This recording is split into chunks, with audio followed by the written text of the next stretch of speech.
Most 70s psychology videos flatter you. This one won't. I have heard people, especially those who grew up in the 1970s, say the 1970s were better, but I don't think so. I think the 1970s trained your brain for a world that no longer exists. Some of that wiring helps you survive today, but some of it quietly works against you in ways no one talks about. And in this video, I'm going to show you both. I don't deny that there's something really fascinating about people who grew up in the 1970s, and psychology can prove it. If you grew up in the 70s, you would agree that it was a rare time. A time of total freedom, combined with genuine responsibility. And that's why a lot of people who grew up in the 70s look at our current generation almost with sadness. Sadness for what they are missing. People who grew in the 70s experienced a childhood that can't be recreated even if we tried. And that's why you hear nostalgic statements like, "I wish I could go back to my childhood and just stay there." But here's the part I want to be honest about. If you were a kid in the 1970s, freedom wasn't just something people talked about. It was something you lived. It's not like today where freedom means picking what app to open on your phone or what show to watch on TV. Back then, freedom meant you opened the front door and the whole day belonged to you. No phone in your pocket, no one tracking your location, no one hovering over your shoulder every 5 minutes. Your parents didn't plan your day for you. They didn't text you to check in. They didn't follow your location on a map.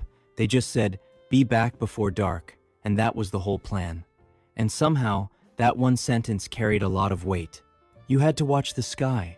You had to know your way home. You had to keep time in your head like a little clock. It felt like being handed the keys to a tiny version of adult life and being told, "You're in charge now." And that freedom wasn't soft. It came with real responsibility. If you got lost, you figured it out. If you got hurt, you handled it. If you broke something, you owned it. There was no quick call to mom to fix everything. You learned fast that choices had consequences, and nobody was coming to rescue you every time you messed up. You weren't just free, you were accountable. You weren't handed activities. Your brain was learning how to create meaning out of empty time, how to turn nothing into something. And as an adult, that's why empty space doesn't terrify you the way it unsettles other people. You don't panic when there's nothing to scroll, nothing planned, nothing demanding your attention. Your brain remembers something modern life rarely teaches anymore. Meaning doesn't always arrive ready-made. Sometimes you have to build it yourself. Another thing you learned was how to manage risks. Psychologists call it adaptive risk calibration. Big word, simple meaning. Your brain learned what real danger actually feels like. Research shows that kids who play with real physical risk grow up with better judgment about danger. Their brains learn how to tell the difference between real threats and manageable risks. And that's why, today, chaos doesn't scramble you the way it rattles other people. Modern childhood kind of flipped the script. Risk got removed, but fear got turned way up through screens. Kids today see danger all the time, but they rarely feel it in real life. So, their brains learn to be on edge without learning what actually matters. Yours learned the opposite. Pain was never proof you failed. It was feedback. A sticky note from life that said, "Don't do that again." So, when things go wrong now, you don't freeze, you adapt. And oh, you learned to enjoy solitude. You were alone a lot as a kid. Not lonely, just alone. You spent hours in your room listening to music. You laid on the grass doing nothing. You rode your bike with no destination like a low-budget movie scene. And you were fine. Today, people lose their minds if their phone dies for 10 minutes. There's even research showing people would rather give themselves a mild electric shock than sit quietly with their thoughts for 15 minutes. If you grew up in the 70s, you're probably like, why would anyone do that? Because you learned early that boredom isn't an emergency. It's just your brain stretching its legs. You learned how to be alone without falling apart. That's why waiting rooms don't break you. Long lines don't ruin your mood. Silence doesn't scare you. You don't need noise as emotional anesthesia. Wow. That was childhood in the 70s. But was it all good? Everything I've said so far is the good side. the part people love to romanticize. But there's another side to this wiring that doesn't get talked about. And that's where this video is really going. This isn't about saying the past was better, and it's not about saying today is worse. It's just about being honest.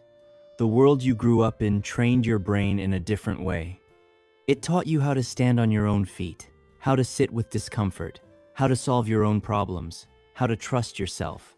But did you know that all that freedom and toughness came with a hidden cost? When you learn to handle everything on your own at a young age, you don't just learn how to fix problems. You also learn how to hide your feelings while you fix them. You didn't cry much. You didn't complain much. You just dealt with it. And yeah, that made you strong. But it also made asking for help feel weird later in life. Like, why would I bother anyone with this? So even when support is right there, you still default to doing everything yourself. Vulnerability feels awkward, not because you don't care about people, but because your brain learned early, if something goes wrong, I handle it. You became capable, tough, and independent.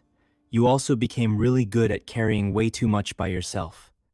And it wasn't just independence, you also got resilience baked into your childhood like extra cheese on a pizza. You fell off your bike and your parents said, "You're fine, get back on."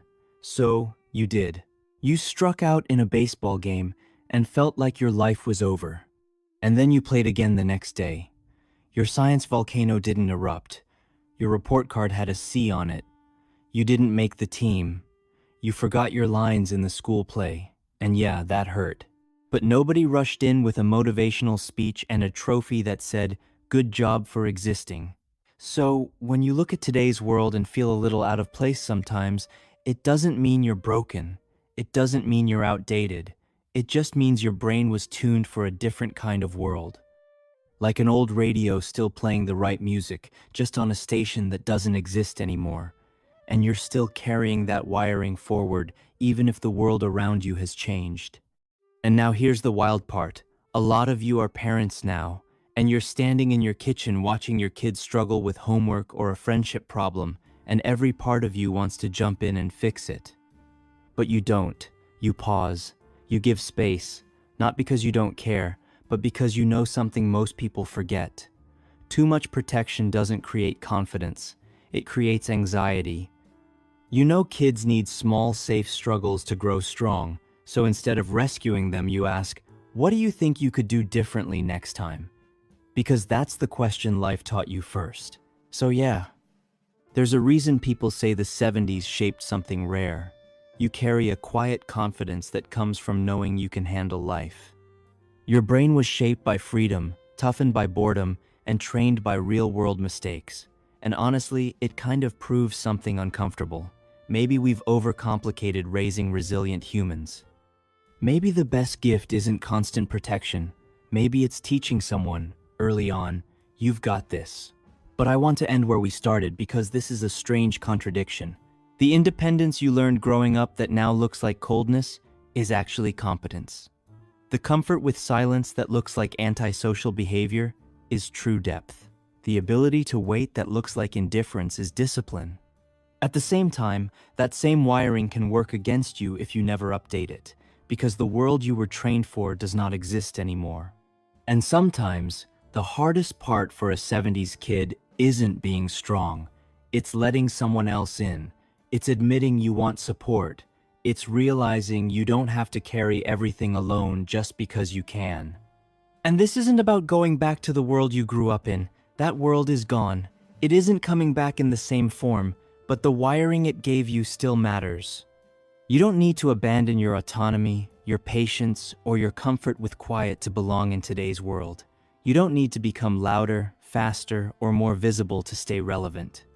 Those traits weren't limitations, they were adaptations, and they still have value where depth, stability, and clear thinking are needed.